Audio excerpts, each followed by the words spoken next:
హైదరాబాద్లో అత్యాచారం కేసులో యూట్యూబర్ శంకర్ను పోలీసులు అరెస్ట్ చేశారు. ప్రేమ పేరుతో మోసగించి అత్యాచారం చేశాడని అంబర్పేట పోలీస్ స్టేషన్లో శంకర్పై ఓ మహిళ ఫిర్యాదు చేసింది. పెళ్లి చేసుకోవాలని అడిగినందుకు తనను బెదిరిస్తున్నాడని ఫిర్యాదులో పేర్కొంది. దీంతో శంకర్ను పోలీసులు అరెస్ట్ చేశారు.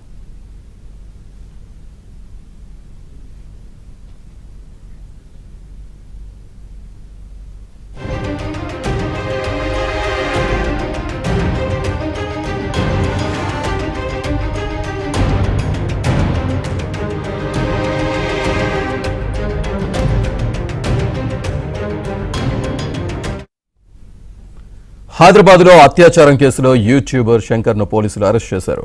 ప్రేమ పేరుతో మోసగించి అత్యాచారం చేశాడని అంబర్పేట పోలీస్ స్టేషన్లో శంకర్పై ఓ మహిళ ఫిర్యాదు చేసింది. పెళ్లి చేసుకోవాలని అడిగినందుకు తనను బెదిరిస్తున్నాడని ఫిర్యాదులో పేర్కొంది. దీంతో శంకర్ను పోలీసులు అరెస్ట్ చేశారు.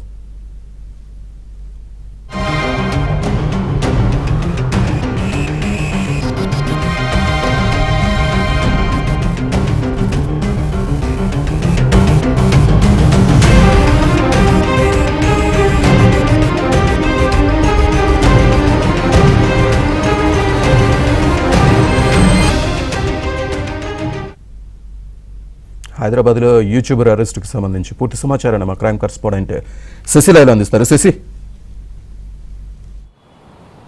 న్యూస్ లైన్ నిర్వాహకుడు యూట్యూబర్ శంకర్ మీద అంబర్పేట్ పోలీస్ స్టేషన్లో కేసు నమోదైంది. ఓ మహిళ ఇచ్చినటువంటి ఫిర్యాదు మేరకు అంబర్పేట్ పోలీసులు పలు సెక్షన్ల కింద కేసులు నమోదు చేశారు. ప్రధానంగా తన మీద అత్యాచారం చేయడంతో పాటు ప్రేమ పెళ్లి పేరుతో మోసం చేశాడంటూ కూడా ఇటు బాధితురాలు అంబర్పేట్ పోలీసులకు ఫిర్యాదు చేసింది.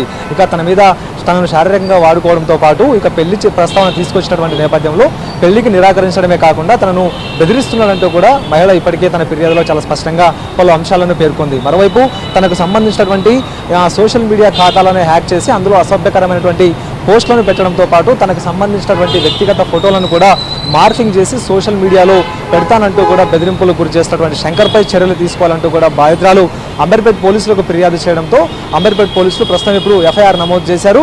ఇప్పటికే శంకర్ను తమ అదుపులోకి తీసుకున్నట్టుగా తెలుస్తోంది. మరి కాసేపట్లో శంకర్ను రిమాండ్ చేసేటటువంటి అవకాశం అయితే చాలా స్పష్టంగా కనిపిస్తూ ఉంది. ఇక బాధితురాలకు ఉన్నటువంటి బాధితురాలకు సంబంధించినటువంటి ఇబ్బందులను ఆసరాగా చేసుకున్నటువంటి శంకర్ ఆమెతో సన్నిహితంగా మెలిగాడు. ఆ తర్వాత ప్రేమ పేరుతో కూడా ఆమె మోసం చేసినట్టుగా తెలుస్తుంది. ప్రధానంగా ఇప్పటికే బాధితురాలకి గతంలోనే పెళ్ళయింది. ఆ తర్వాత ఆమెకు విడాకులు కూడా అయ్యాయి. ప్రస్తుతం 2 పిల్లలు ఉన్నారు. అయితే ఆమె ఇబ్బందులను తెలిసినటువంటి శంకర్ ఆమెకు 2022లో దగ్గరయ్యాడు. సో అదే సమయంలో ఇద్దరు కూడా కలిసి చాలాసార్లు శారీరకంగా కలిసామంటూ కూడా బాధితురాలు చెప్తూ ఉంది.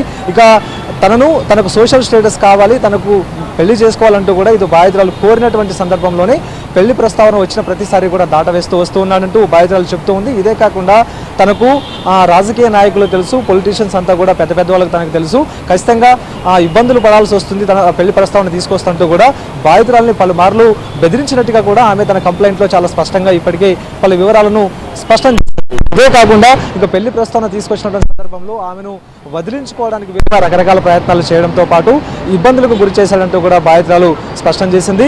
ఇక ఇదే కాకుండా బయటికి తీసుకెళ్లేటువంటి సందర్భంలో పలుమార్లు తనపై అత్యాచారం చేశాడు. ఇక ఇదే కాకుండా పెళ్లి చేసుకుంటానంటూ కూడా నమ్మించి ఇప్పుడు పెళ్లి ప్రస్తావన తీసుకొచ్చినటువంటి సందర్భంలోనే ఈ బెదిరింపులకు దిగుతున్నాడు, తనను మోసం చేశాడంటూ ఆమె చెప్తున్నటువంటి నేపథ్యంలో ఇదే అంశాలను దృష్టిలో ఉంచుకుని తన శంకర్ మీద చర్యలు తీసుకోవాలంటూ కూడా ఆమె ఇప్పటికే ఫిర్యాదులో స్పష్టంగా పేర్కొంది. అన్ని అంశాలను పరిగణలోకి తీసుకున్నటువంటి పోలీసులు ఎఫ్ఐఆర్ నమోదు చేశారు. ఆయన మీద అత్యాచారంతో పాటు ఇటు మోసం ఆ తర్వాత మార్ఫింగ్ కేసులను కూడా ఇప్పటికే పెట్టినట్టుగా తెలుస్తుంది.